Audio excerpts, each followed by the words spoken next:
I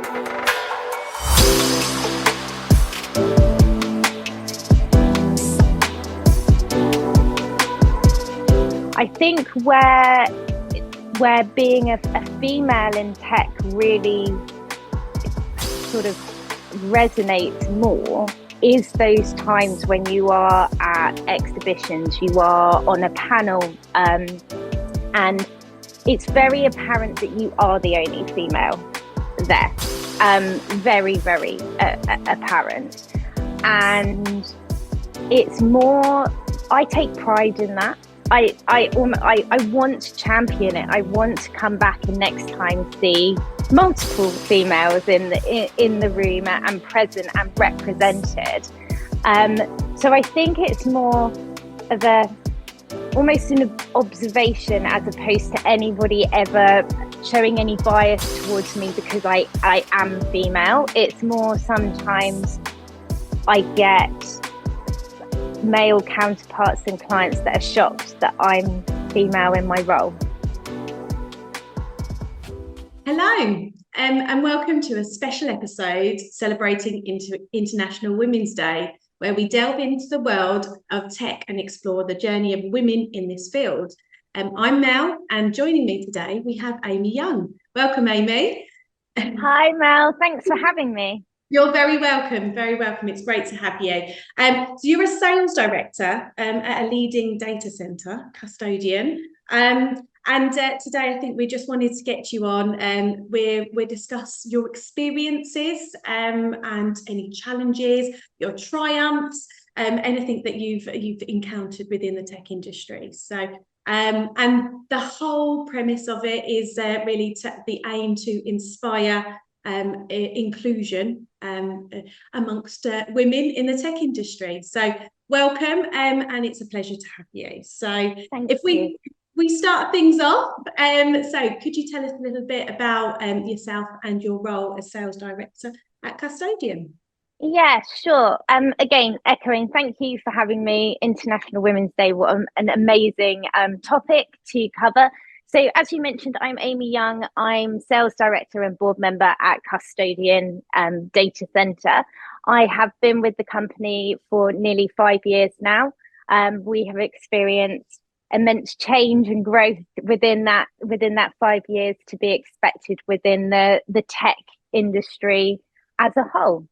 Fabulous. No, and I've the little snippet that we had before, hearing about your journey, it's an exciting one. So I'm really looking forward to getting into that.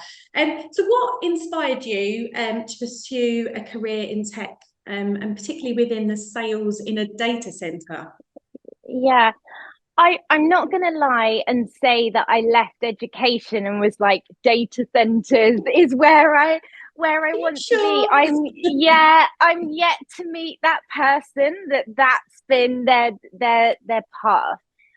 For me, I started out my main onset of career. I did a decade in recruitment, specializing in pharmaceutical headhunting and executive search, and you gain a lot of skill sets working in the recruitment sector, and it's very sales marketing heavy.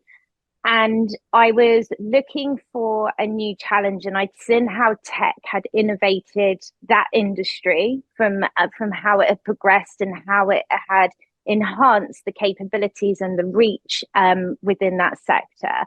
An opportunity came about to work for a managed service provider, and it was the steepest learning curve I have ever had. And I think, but it's like an addictive bug because there's so much to learn. There's so much innovation. There's so much change. And there's so many verticals within the spectrum and the overarching title of tech. Yeah. I completely got the bug. And it made me want to learn more for my own personal development and growth. So I was with CHS for 5 years and inadvertently came into contact with Custodian, who approached me to come on here, and then the last 5 years of history. But I think what inspires me in the industry, and I hate to use the word continuously, but it is that innovation, it is that fast pace. It is not a stagnant industry.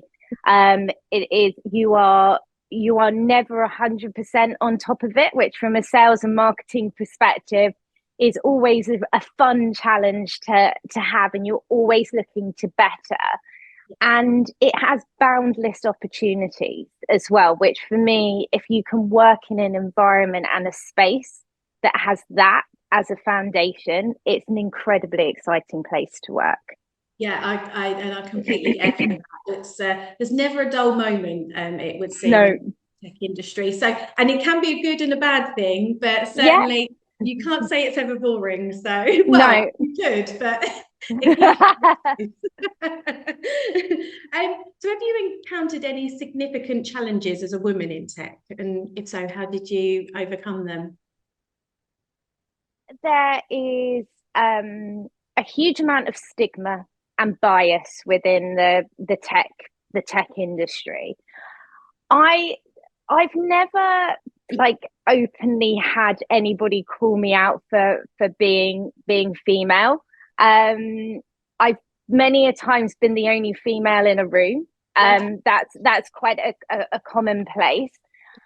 I'm very, very fortunate. Custodian is an exceptionally inclusive place to work. We are the only data center I'm aware of that has a 50-50 split on their board. So we have a 50-50 split of females and males. And that is in itself a really, really unique place to find myself in. So I'm in a very cultative environment where culturally it's accepted that it's just about having the right person for the job, regardless of education, race, sex, any of those factors. I think where being a female in tech really sort of resonates more is those times when you are at exhibitions, you are on a panel, and it's very apparent that you are the only female there. Very, very apparent. And it's more, I take pride in that. I want to champion it. I want to come back and next time see multiple females in the room and present and represented. So I think it's more of a almost an observation as opposed to anybody ever showing any bias towards me because I am female. It's more sometimes I get male counterparts and clients that are shocked that I'm female in my role, if that makes sense. So, but that for me is great because it's all about education and it's all about, you know, I can hold my own. I'm thick-skinned. I've built up resilience and everything. And I want to be a champion for more women in these fields. So, yeah, it's not something that I see as a negative, and I do see the changes coming. I mean, that's really great to hear because I'm sure I feel like we have come a long way, but I think I completely relate to your comment about being sort of the only female in a room or something. And you do look at those and sort of say, well, is this, do I feel uncomfortable? And I think as long as you don't, and you're right, within your position and your knowledge, I think then people, you know, not earn respect, you shouldn't have to do that, but you are a colleague equal to those others that are in the room. So yeah, I mean, and as being a sort of sales director, like you say, I think when we sort of talked about sort of bringing you on sort of sales director, I immediately was great, you know, that was an inspirational thing, sort of being a sort of a woman sort of in the tech industry, sort of saying you go girl. But that for me is it sort of is what it's all about. It any industry, and it isn't just tech, there are many sectors that fall foul of this same stereotype, the same bias. when there are, you know, fellow peers that are females in these positions, and it doesn't have to be that you have to be, you know, C-level, director level, or anything. We need to encourage that growth all the way through businesses. But it is about, you know, championing them and supporting them, and because we don't want to lose them when they come in. You don't want them to be put off. Like, they need to see that there's that inclusive environment there for them to flourish. Absolutely, yeah, and that's really good. I mean, that kind of brings me on to my next question. So how do you stay motivated and inspire others in the industry that's often dominated? it it's So for me, it's a real passion. My main motivator, in all honesty, is I have a 15-year-old daughter. Yeah. And if ever there was a motivator to make sure that she never has to be discounted for something because she's female, that is it. And in doing so, it's all great me, you know, talking about it and carving my own path. But what you need to be a role model, and you need to set an example, and you need to lead by example. And she personally, she's not interested in anything tech, which is absolutely gutting. However, I'm delighted to see that we focus a lot on STEM as an overarching heading, but it's now been updated to STEAM to include the arts and everything in it. And Olivia is one of the most exceptionally creative young ladies ever. And so all of a sudden it's sort of coming into the fold, and there are biases in that sector as well. So in terms of my motivations, yeah, 100%, she is my top one, because it's our responsibility in our positions and our reach to educate, to encourage, and to, even if it's making very small slight changes, that's our responsibility to do it, so their fight isn't quite as hard.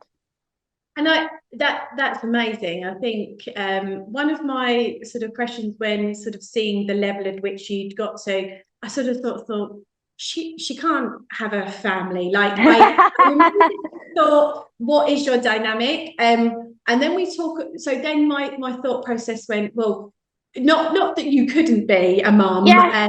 but I thought, well, you really had a drive, you know, to being a mum is a full-time job and things like that, and then you worked your way up as well within a business, and I think I suddenly sat with myself for a second and went, would you have said that if a male was on there as a sales director? Would you have gone, oh, I wonder what his circumstances are? Which says quite a lot, doesn't it? So I'm with you, I'm all for empowerment, but I sort of look at you, but more from an admiration, like, where do you find the time? More so. But it's an interesting one. It is these conversations we have about sort of the additional things as women that sort of is expected of us. But I think actually, you know, if you didn't have a family, that would obviously, you know, would be absolutely, that would be no problem at all. But to know that you've sort of taken that path and you're still at a, you know, C-level a level, I think is fantastic. So thank you. It's do you know what, it's a really, really interesting topic, because a majority of the women that inspire me are all working mums, and they've all got different routes and different ways in which they've sort of crafted their way through. However, the one thing that I would say in that is I've never lost my self-belief in terms of what I can do. Yes, I'm a mum. Yes, you're a dad. You're a parent. You're a carer. That doesn't remove anything in terms of your ability. What it can do is 100% knock your confidence and make you feel like, oh, maybe I'm not worthy of that promotion or something, because maybe I can't put in those 12-hour days every single day because I've got other responsibilities. But everyone has a a life outside of work, and that looks very, very different to everybody. Their priorities and everything are very different. I think the one thing I accepted is I have to be comfortable living in a state of unbalance sometimes. That famous saying, how do you get a work-life balance? Actually, you don't.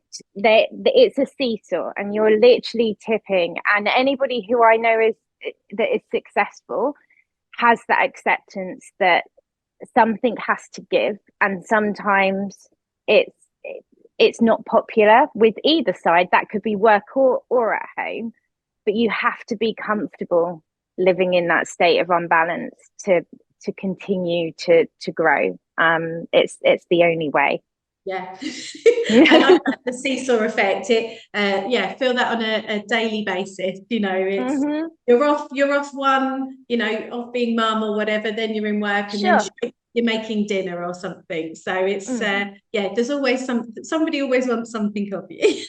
Absolutely. And so on the theme then of inclusion and diversity then, in your opinion, why is it important to promote diversity inclusion within the tech industry?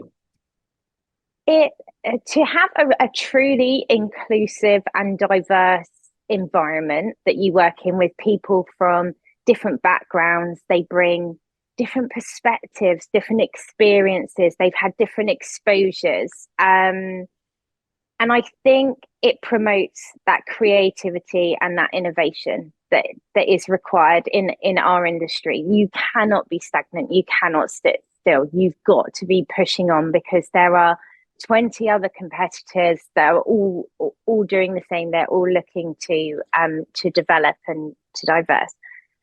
I think from a company perspective, with me overarching looking at it, it makes us more relevant in the marketplace. We're a service-led industry, and we have a really, really diverse client demographic. And if we all, as a team, if we all just fitted in one box, we are so unrelatable to our wider demographic and those that we're trying to appeal to. So it really does give you a very well-rounded look on it. The other thing that you cannot deny is tech as a whole has a huge talent shortage. The talent pool is depleting, and we're not getting enough people entering into it. So to really have an inclusive and diverse company that can attract those from all different walks of life, all different backgrounds, is really, really important. And it also really, really assists us personally with employee retention as well. If you've got a truly supportive, inclusive environment where people can personally grow and feel supported, then it really helps. And it also, from a economy perspective, so let's talk money and get to it.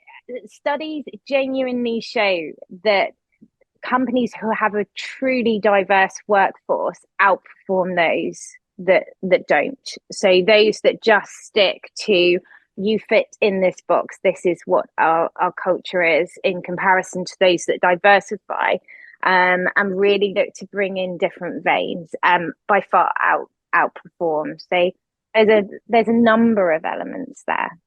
I like that when the money talks, the economy, 50%, of the economy, and I think one of those themes is sort of perhaps keeping women within the workforce, once they've had children. I think that's a huge sort of topic, and I think I'm a huge champion for that. I think in terms of how governments can support working parents, getting them back into work, flexibility around working out, the work from home, like all of these things, actually, I think have encouraged, I know certainly from my perspective, I'm able to do more work because I've got the flexibility to do it from home, or you do the school drop off or whatever. And they are important. They are as important as rocking up to the office. And I talk about inclusion.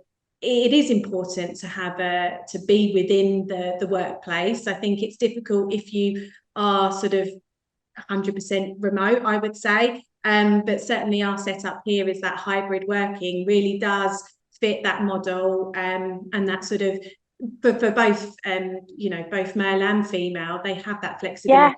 They can do those things that they need to, but they can show up to work and be productive. So and I think that's a really, really important point, because I think definitely when going back quite a few years when I started my career, people that worked, say, on reduced hours, part-time hours, or flexible hours, say working around school time, like you just mentioned, were almost perceived as a lesser contributor to the overall company objectives, goals, and I'm so pleased to see that has actually just diluted and gone. I'm not 100% sure it's completely gone. Obviously, everybody has their own opinions, but it's so much more widely accepted, and that's not just a female thing. You know, we have our flexibility comes for our entire staff, be male, female, and it's so nice that there isn't this stigma attached with if you're only part-time. Like, the amount of times I've heard that phrase, and I'm like, really? Like, most mums, like my mum friends, who maybe have returned, and they've got a young infant, so they're just returning back into the workplace. That in itself is a really, really stressful transition, because the guilt factor on both sides, like, honestly, that's a whole different topic, but it's a big deal.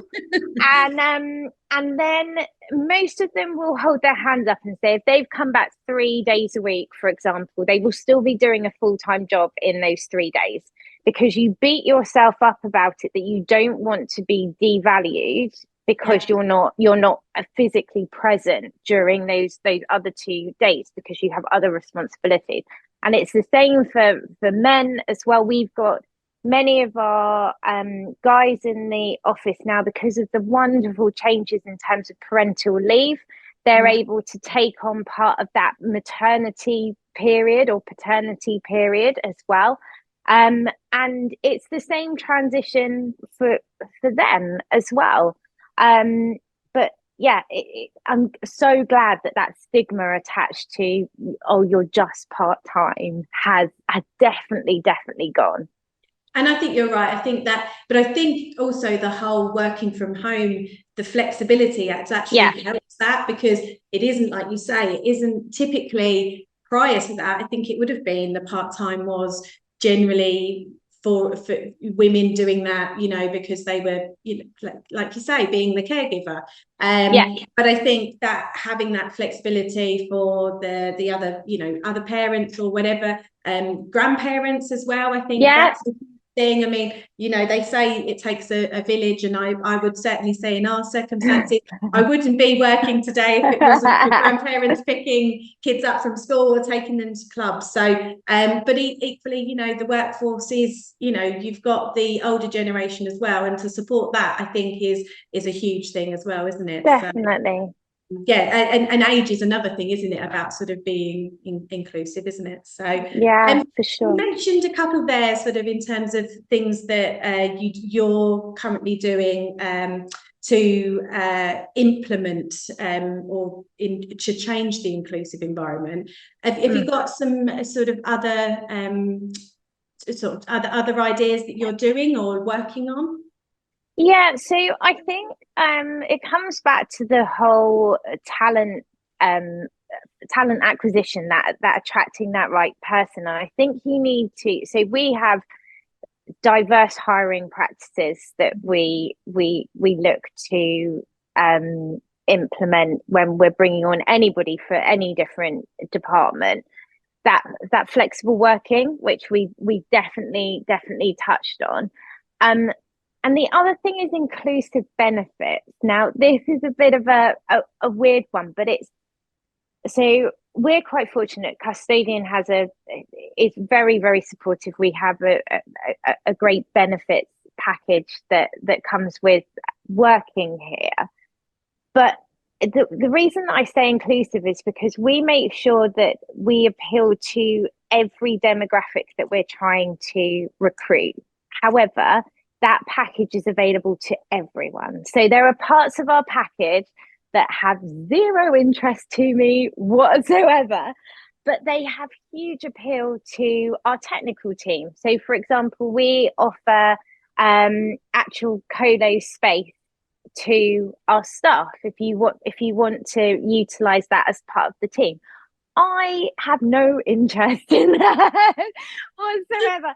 I'm not a gamer. I'm not, and that isn't how it works. But to them, that's a really, really big benefit. So it's about making, as a company, us looking at the wider scope, so not just focusing on one particular team and just assuming that just because you have, say, healthcare, for example, that's going to appeal to everyone, because it's really, really not the case. So it's about finding those elements that when we're trying to attract talent and indeed retaining talent, that they look at it and go, do you know what? They really do think about what's important to us, to me, and their benefits that I really enjoy. Like, they feel like a perk, that old school thing that doesn't really exist now because the government taxes you on everything. But but that's the environment. And definitely, just going back to the hiring practices, for us, it is more about culture fit than it is about ticking a box, like you've got a master's degree in this, you've got that. It's about finding somebody who reflects the passion and drive and those core company mission and vision values. We can train the rest. If you've got that aptitude to learn, you've got that real true inbred passion, the rest can be taught. It's schooling. You can't teach somebody to be enthused about what we do. You either are or you aren't. Yeah. So yeah, they're the things that we make sure are instilled. I think that's it. Like you say, I think it's about treating people as people rather than a number. Mm-hmm. So what do they care about? What do they need? And I think you're right. If the culture, the fit is right, then people, that sort of staff retention or whatever, if they do go, off on maternity leave or something, as long as there's flexibility for them, when they return. And like you say, that whole feeling part of the team is a huge thing about wanting to rock up, isn't it? And do your very best for the company that essentially pays your wages, but like you say, but why it isn't just about money, is it? It's got to be more than that. So for sure. Okay, so how can we encourage more women to pursue careers in tech? Especially leadership roles like yourself? My goodness, this is a question that I get asked so much. And see, I wish I had that magic answer as to what was the magic ingredient that made women and young females coming into the workplace look at it. For me, what we're doing now is one of those steps. It's about sharing that message, education, using verticals that younger generations, I mean all generations, but outreach that, for example, YouTube, Insta, those sort of outlets that where we are going to reach further afield. I think it is about dispelling that stigma affiliated with our industry sectors as well, and that covers the whole STEM vertical. If I could really make one change, it would be that they need to have experts in education at a younger age. I've got quite a few friends who are primary school teachers, and technology is now part of the curriculum, which is wonderful to see. However, so many of them come to me and said, we've told we've got to do this module on coding, for example. They have no interest in it. They have no training, no coaching, no background in it. So they are turning to Google, to YouTube, and everything for their inspiration. The difference it would make if we had one of our tech team in with a bunch of 30 kids who can show them things, who can tell them why it's so important, who can explain to them why a data center relates to Roblox that they play on their phone, and make it relatable. That for me would make such a huge difference. But I know it comes down to funding, it comes down to availability, and so on and so forth. But that would be something I would love to see, because the earlier we can start that plant that seed and start that thought process, and then that can evolve, and then they can go and do their own research, they can do their own learning, they can see different groups and pockets that they can follow, and they can evolve. But that would, I'd love to see more experts in education, teaching, why what we all do is so relevant to how they conduct just their day-to-day lives would be amazing.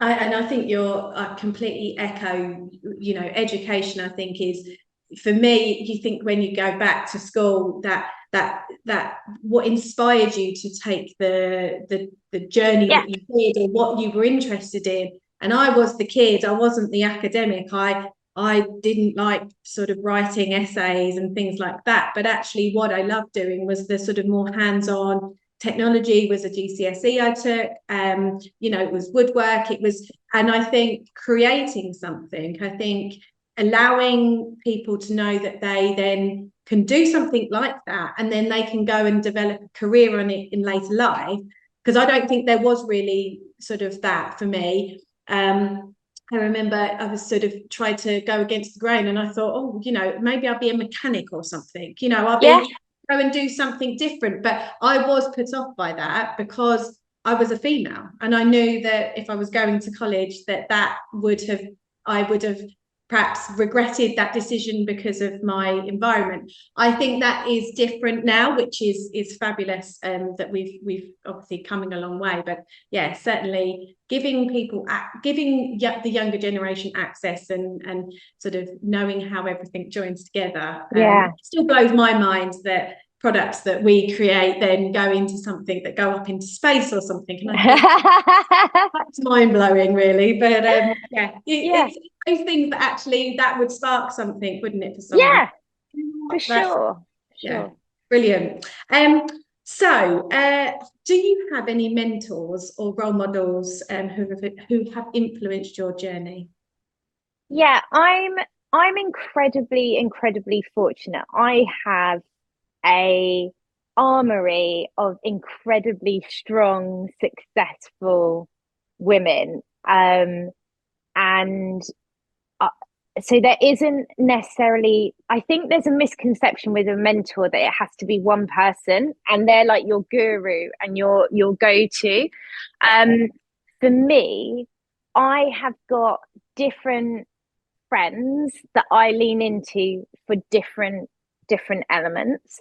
So one of my, I openly hold my hands up, one of my weaknesses is when it comes to numbers. Like I am rubbish when it comes math. We sound the same. Math is not my strong point. I have, however, become very skillful in Excel because that can do a lot of it for me. However, when my role involves a lot to do with numbers, so I can't escape it. And so I've got two very close friends who are exceptionally high up within finance, wealth management, and so on. So obviously I'm not disclosing exactly what I'm talking about, but I'm looking for them for almost that thought leadership piece on how do you present something like this? Because to me, numbers are boring. Like it's, you know, looking at a spreadsheet, looking at things. So it's elements like that. But a mentor doesn't have to be somebody who is, you know, top of their game either.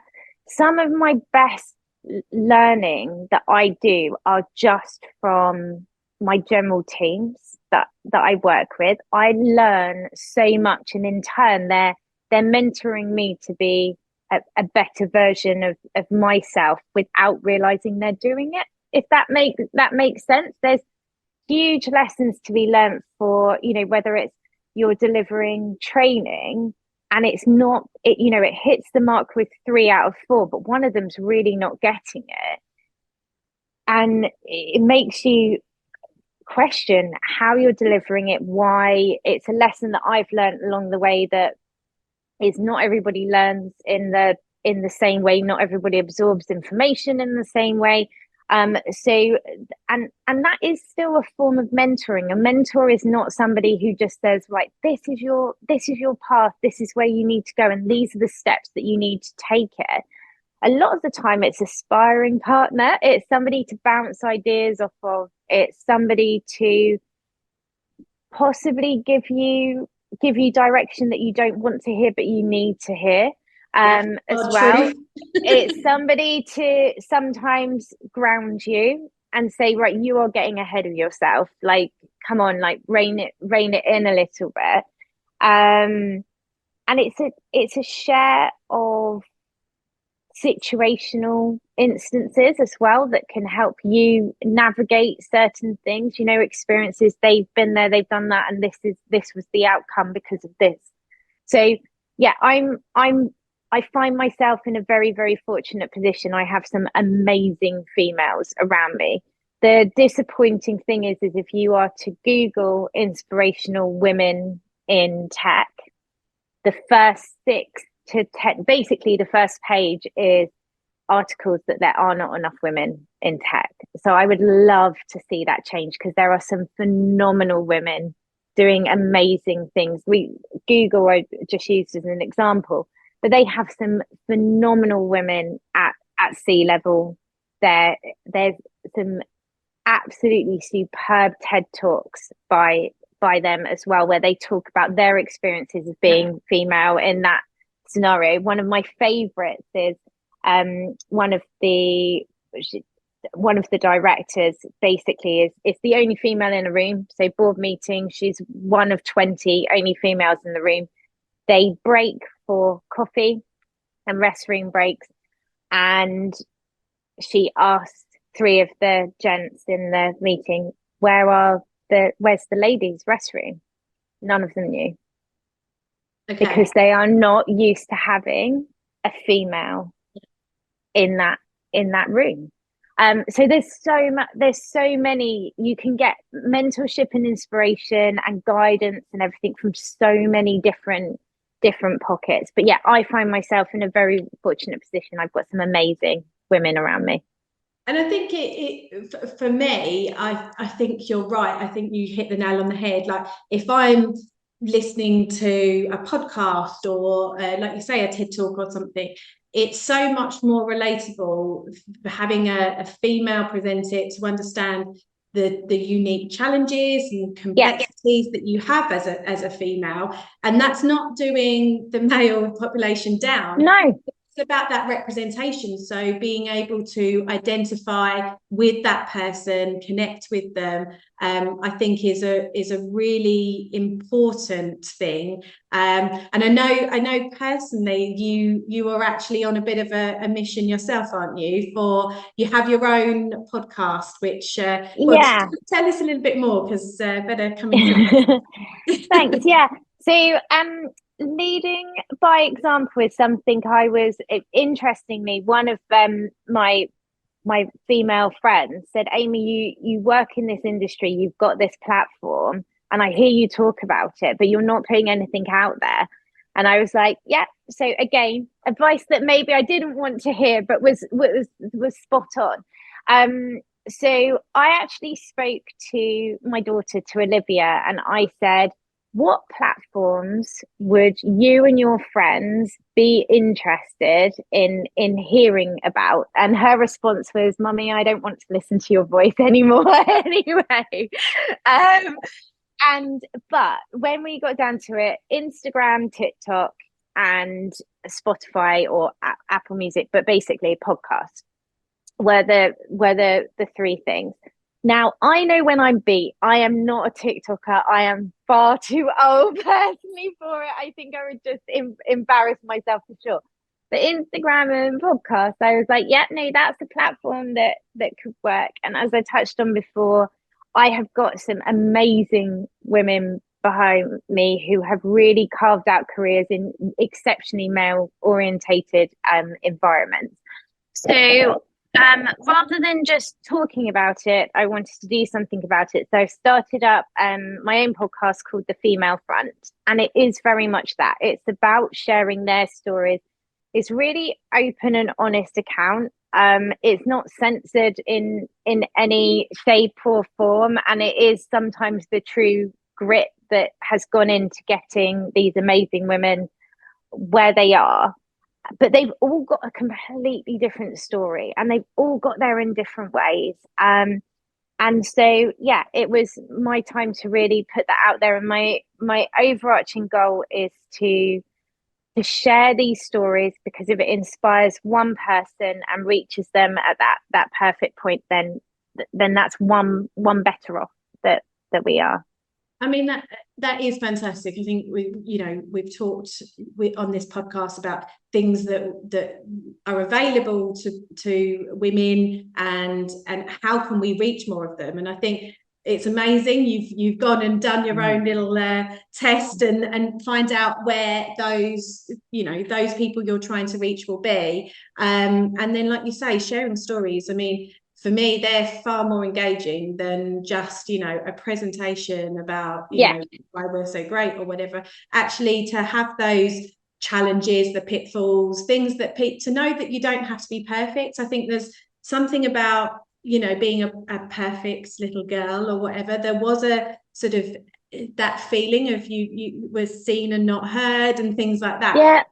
And I think it's great that you certainly are giving an insight to those generations. I've listened to them myself, and but they're great stories, and I think they're in industries that are not known to me, so it's educating me amongst other people, and other things that's happening. So you're not in your own bubble, I think, which is great. So really, really well done for that. So we wish you all the best with that. Thank you. So how can organisations better support women in tech, both in terms of recruitment and career progression? Do you know what? I've got like a simple one-liner for this, and it is treat them as the same as you do a male coming into it. Just treat us the same. We're not these delicate wallflowers that I think people think, oh, that, it's very easy to say, oh, they're emotional. Like the amount of, you can't say that because she'll get emotional. And like, no.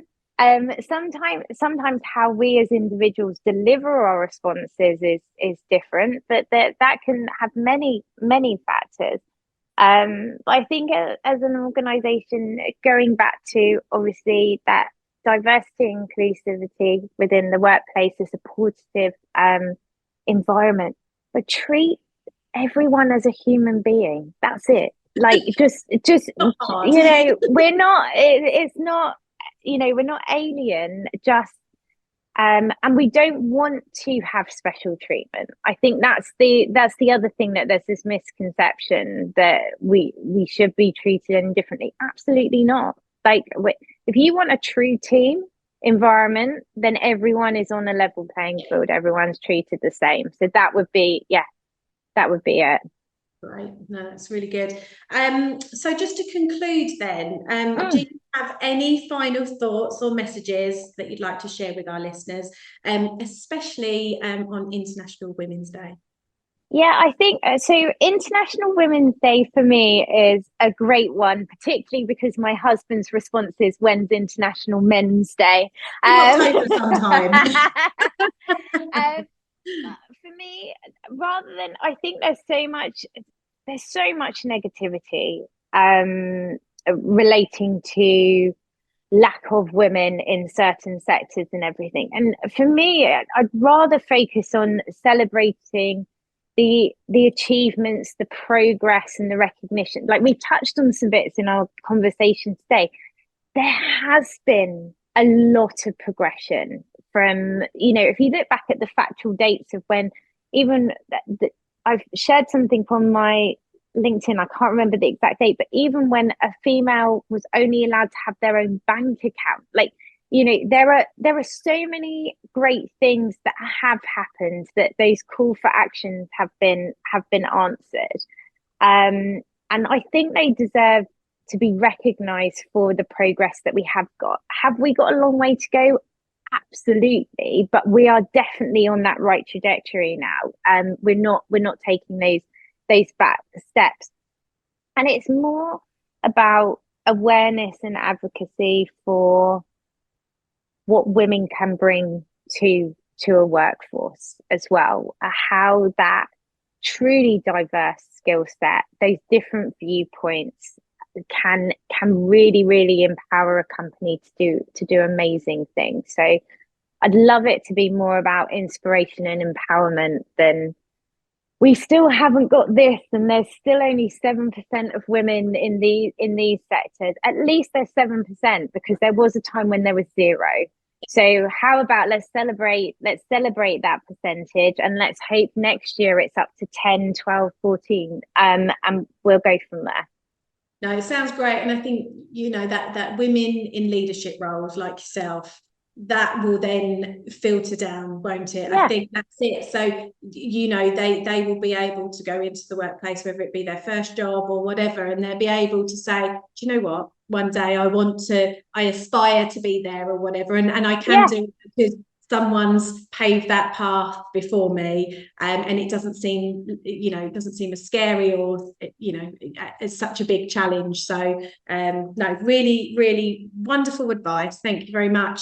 So that concludes our special episode for today. Thank you so much for sharing your story with us, Amy. I'm sure that you will have inspired many people, and that outreach, we'll make sure that it'd be great to hear people's thoughts on sort of their experiences as well. So do sort of get in touch and let us know. We will include Amy's podcast on the link as well, so that anybody that wants to have a little listen can. So I guess just to sort of leave it here, we've got to remember inclusion and diversity are not just buzzwords. They're essential for driving innovation and progress within the tech industry. So thank you very much for tuning in today, and happy International Women's Day to all our listeners. Thanks very much, Amy. Thanks for having me, Mel.